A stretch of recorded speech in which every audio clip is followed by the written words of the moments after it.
Okay, our first guest is a former child star turned Hollywood actress. She starred in the hit movie Mona Lisa's Smile with Julia Roberts and had huge box office success alongside Matt Damon in the Bourne trilogies. She was also once the undisputed queen of teen flicks, starring in films like 10 Things I Hate About You, Hamlet, and this, Save the Last Dance. Please welcome Julia Stiles.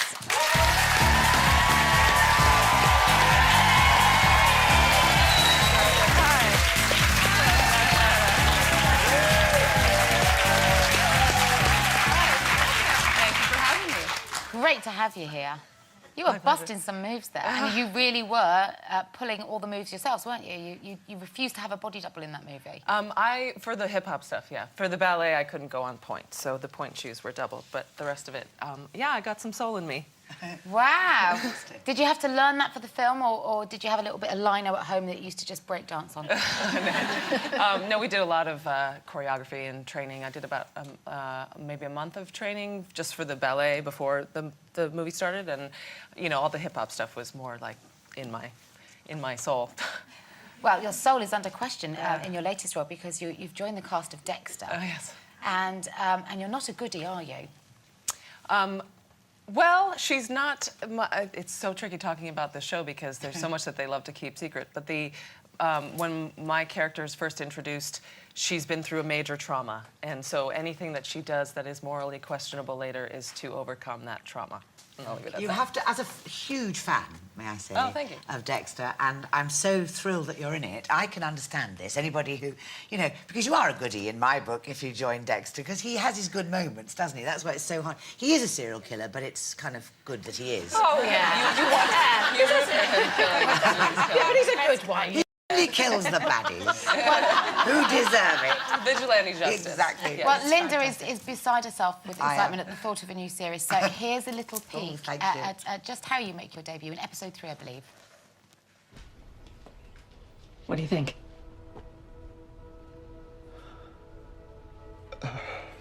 You look... I look stupid, don't I? No. You can tell me the truth. You look... perfect. Really?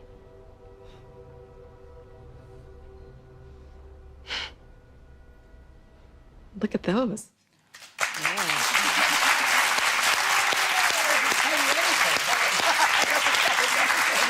So are you guys, you know, getting it on? Or... That is actually a much later episode. Okay. You know, when Dexter and my character's name is Lumen, when they first meet, they're actually really at odds with each other, and they have to kind of, I mean, he effectively saves her, but they both have secrets about each other, and so there's actually a lot of conflict, and then because of the weird circumstances of their relationship, it progresses. It looks like there's chemistry. What? What's happened to his wife? Well, in season 4, at the very end, and I don't think this is a spoiler because it's already aired, that she... Have we? You've had it? I don't think we have we? Oh, maybe we shouldn't say. It's like talking about... Well, there's a big clue. Tell us about the Bourne films. They're wonderful. Oh, thanks. Yeah, they're really fun to work on. Will you be making more of those? They are making another one, but they're sort of doing what I guess happened with James Bond, where a new actor has the Bourne identity. Oh, no, so not Matt Damon? Yeah. No, that's not going to work.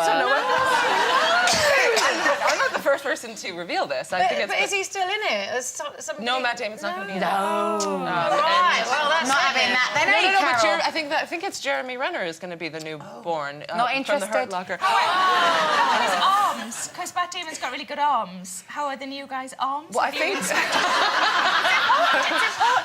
I think that in order to become an actor, you have to automatically have good arms. Good arms. So they all have good arms. That's good. I like that. That's a prerequisite of becoming an actor. Yes. Can you believe it is 12 years since you appeared in 10 Things I Hate About You? Wow. 12 years. Really? Alongside Heath Ledger. What have I been doing with my life? Probably, exactly.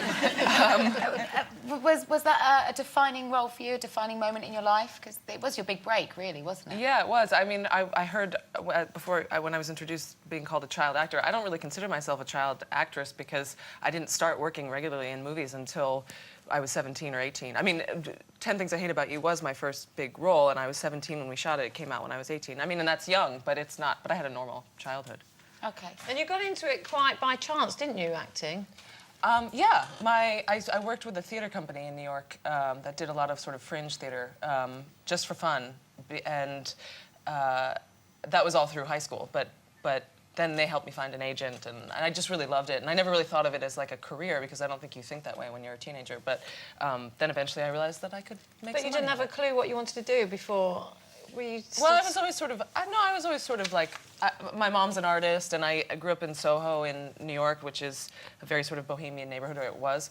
And the idea of doing something creative and certainly something in the performing arts was always on my mind. Were you quite a performery child? I Were you was. like tap dancing in the house and that sort of thing? Bit of a show-off. I was a bit like that. You were a show-off. Also. Yeah, were you a show-off? Well, That's a yeah, good probably question. in an annoying way. But I think living in New York City as a child, you don't have a backyard, so the only thing that I could do was like figure out a way to entertain myself in front of the TV. You know, I would act out what I saw on TV a lot. So, yeah, I mean, I couldn't really go outside and play. It was all indoors. Now, Dexter is back on our screens on the 17th of June here on the FX channel. We know you've shot one series. Will you be back for another? They're shooting season 6 right now, and I was just, You're here. That doesn't bode and well. I'm here. It's true, but you know, if I answered that, then that would reveal what happens to what the fate of my character is at the very end, because usually people end up dead. So Yeah, well, he kills everyone. That's his job. right, exactly. Oh, well, thank you so much for coming by today. It's my pleasure. And please keep up your incredible work. Julia Thank you. Stiles, everyone.